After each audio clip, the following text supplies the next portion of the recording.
Hey world, in today's 9 minutes motivation, I'm going to speak something on ego. One of the aspect of ego. You can't do justice to ego in 9 minutes because it is born over years together. So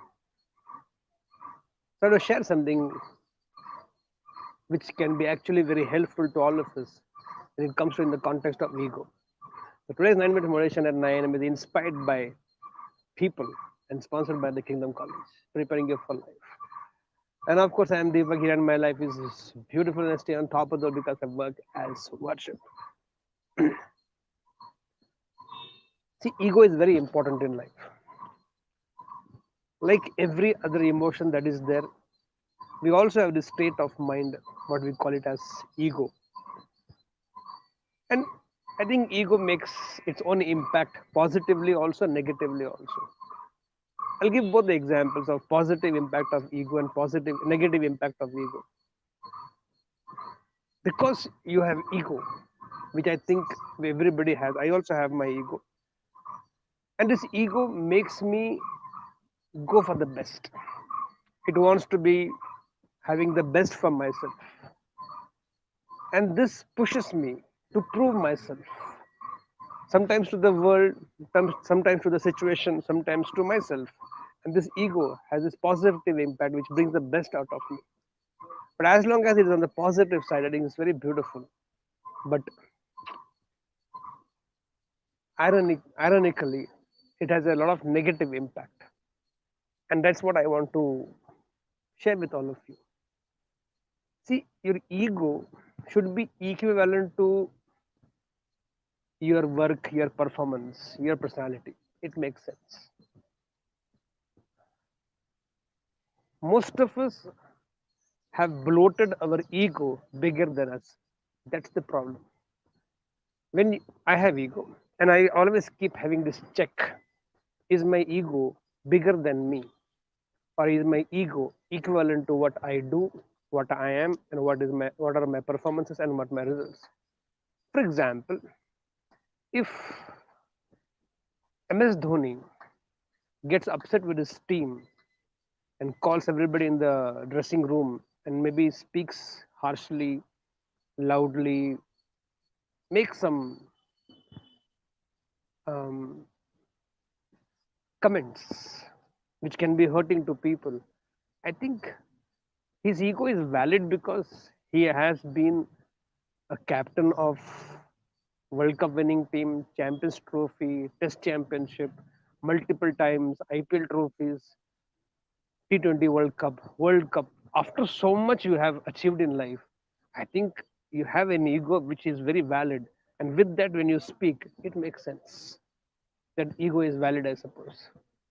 And there, if anybody gets hurt in the team, I think it's actually very stupid and silly that in front of a Dhoni, you're a newcomer and you are getting offended or you're feeling bad or feeling hurt because of it. I think it's that newcomer has an ego bigger than himself or herself, which does not make sense. That ego is dangerous because that ego doesn't allow you to grow, doesn't allow you to learn. And I have seen it time and again. A teacher has become a teacher after going through so many years of experience, expertise, multiple certification, and after all that is what she or he has become a teacher or a professor or a lecturer. And then I have seen students getting ego involved with the teacher. You're a student. What have you achieved? Except some scores by memorizing, and then you have an ego bigger than your teacher. I have seen so many disciples getting ego involved with their gurujis because Guruji spoke something harsh to them. He's a guru. You getting a chance to be in his vicinity itself is a great divine experience. And there you get ego involved. And I've seen this. I've seen this. I've observed this. I've experienced this. A player getting ego involved with the coach. Now, what is the future you have? Disrespect from either side is not allowed. That is a constant. Neither a disciple should disrespect the teacher or a teacher should disrespect the disciple. But otherwise, when this whole thing happens, where I have seen employees getting ego involved with their bosses, The boss is one who has given the platform. See, I know an employee will argue with me saying that we also work so much. Correct. The day you know your performances and your work is more to the organization than what you receive, then you have a bigger ego or equivalent ego. Makes sense.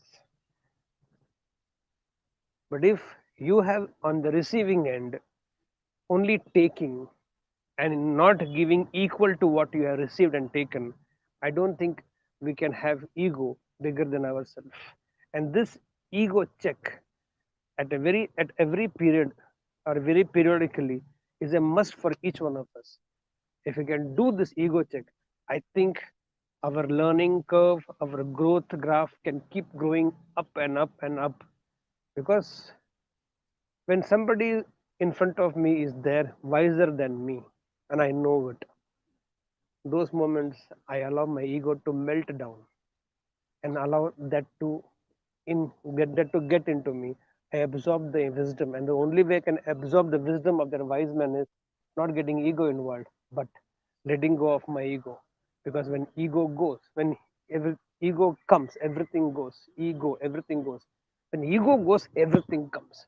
The moment I see somebody bigger than me, anybody it can be. It can be somebody younger to me, but he is bigger in stature in terms of results and performance and what work they have done to this world society people. I think when I see them, I allow my ego to let go. And what is there in presence in front of me, now I sip in. It sips into me. I absorb in because I have understood this in life very early. When ego comes, everything goes. And when ego goes, everything comes. So please make sure you do not have an unwanted, bloated, outgrown ego of yours, which is bigger than you.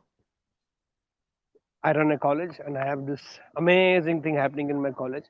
So many students pass comments on me. They have opinions about me. Who are they? 15 years, 16, 17-year old hardly have seen life, and here I am with 51, three times of their age and three times of their experiences and exposures, and there are people who get ego involved with me saying whatever they say. They get hurt because of what I said and hurt because of my actions, and I keep wondering. I feel only powerful. I don't get angry with them. I don't get upset with them. I don't shout, scream. I only feel pity for them. Oh my boy, you missed it. You're missing it. The day you become or your ego becomes bigger than your results, bigger than your performances, bigger than your work, bigger than your personality, you stop growing in life.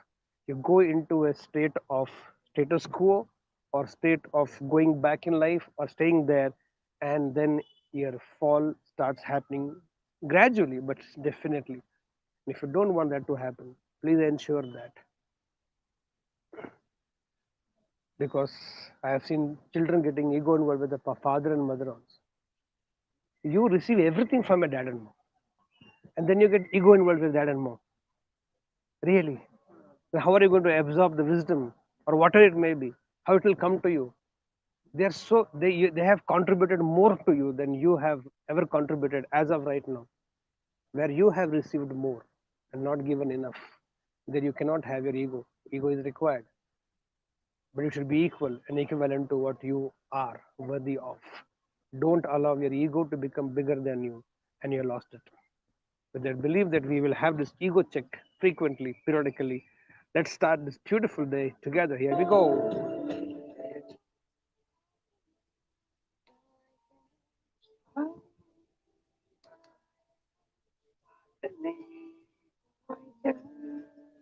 Guys, go get set and grow. Board exams, and board exams. Then it's all about marks and marks and marks and scores and scores and scores. If you want your scores to rise, hike by 5 to 15%, then 90 minutes with me can actually make it happen for you. Because last over 6 years, 75,000 students have attended that 90-minute session with me, and thousands of them vouch, and they are the testimony for having increased their percentage from 5 to 15% than what they normally score. Those simple study techniques, tips, tricks, and some study skills inputs in just 90 minutes can actually boost your score.